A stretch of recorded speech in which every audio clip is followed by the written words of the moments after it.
Welcome back to Red Business in Focus with thanks to Cork's local enterprise offices, where we're meeting the entrepreneurs behind Cork's ambitious businesses every week. And this week, I'm delighted to be joined by Caroline Murphy of West Cork Eggs. Her story takes her from being a city chick to a country chick. Originally from London, she married a dairy farmer, and in 2009, she bought 4 hens. And that was a decision that was going to change her life, because fast forward to today, and she is in charge of 3,500 free-range hens on their farm near Rosscarbery in West Cork, part of the Super Value Food Academy family and a guaranteed Irish supplier. They've won 2 gold and 1 silver Blosna Heron Awards. Caroline, I can't wait to dive into this, but we always give people at the start of the episode 30 seconds to tell us what they do. So your 30 seconds starts now. Okay, so what we do is we have 3,500 free-range hens on our family farm in West Cork. We supply most of the super values in Cork City and County. We're a family business. We manage all deliveries ourselves. We also have 3 members of staff who help us with the packing of the eggs and the deliveries. So in other words, you're a pretty tight outfit. There's not a huge amount of you there. No. But I want to go back to the London girl who somehow ended up as a chicken farmer. How did that start? I mean, had you ever handled a chicken before you bought the 4? No, and it definitely wasn't part of the big plan as such. But my dad is from West Cork and my mum is Kilkenny, so I was one of those kids that was back and forth a lot as a child. So West Cork was always home. I came for 6 months, maybe 12 maximum, met my husband, and the rest was history. So it's a love story at the end of the day. Story, it wasn't just the chickens. No, the chickens came after. Chickens were an afterthought. But you started with 4. So when did you decide, well, you know what, there might be a business here? I suppose I come from a very kind of entrepreneurial background anyway, and always had a notion that I wanted to work for myself. So I started with 4. Loved the whole freshness of it, sending the kids out to get the eggs, the whole kind of real farm living. And then just got a few more and a few more and a few more, and was selling to friends and neighbours. And I had 200 hens at this stage, and I said, wow, maybe there could be a business here. So I approached my local Super Value, and it took me about 3 weeks to kind of get up the courage to say, will you sell my eggs? And eventually I did, and he just said, yeah. And he said, the customer will decide if we continue to sell them. Okay, and they did? And they did. And I presume it's about the freshness, it's about the local, it's all the things that you want. Yeah, and people have become much more aware of where their food comes from, how it's produced. So one of our mottos is good food, freedom and fun for our hens. And we believe in happy hens gives us happy customers. So it's quite simple, really. Do you know what I mean? Without the birds, I haven't got a business, so they're the most important ones to look after as well. But the challenges that are thrown up by farming in general, but by poultry farming are insane, between the cost of feed, and then you had avian flu, and then you had lockdown. There was so much hit you in the last couple of years, and you're still smiling somehow. I don't know how you're still smiling, but you are. Look, challenges can be seen as opportunities as well. Do you know what I mean? So with COVID, we were very lucky because even we supply both food service and into retail. So when food service just dropped off the face of the earth, we could put everything into retail and everybody went mad baking.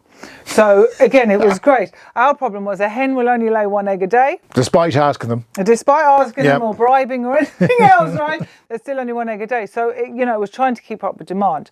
Feed, farming in general is a whole different topic as well. Costs, inputs.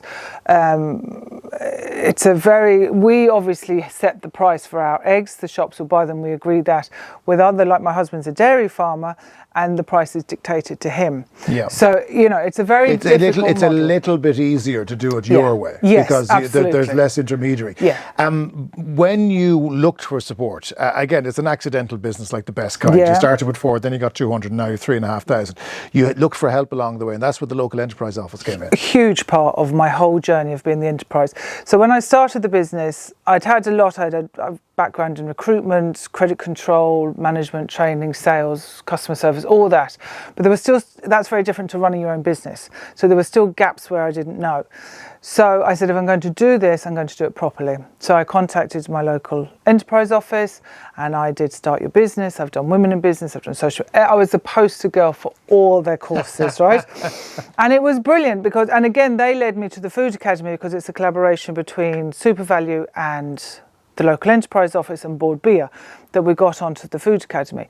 But by doing the courses with the Leo, not only do you learn stuff, but it's growing your network, it's meeting like-minded people, it's making connections in that world of business that I didn't have. And what was very important for me was then I found my own identity, because before I was somebody's wife, somebody's cousin, somebody's mom, but I found my own kind of group of people as well that got where I was coming from. So on Start Your Own Business course, we're all starting our own business, so we all understand the fears, the hopes, the safety dreams. in numbers. Absolutely, and you get it. And there are people I've done courses with that we're still in contact today, and you can still meet for a coffee and still meet in the town and go, hello, how's it going? Yeah, you know, it's great. And it's all local as well. These are people that you will meet on the street and you will meet out and about. I'm going to go back to your awards.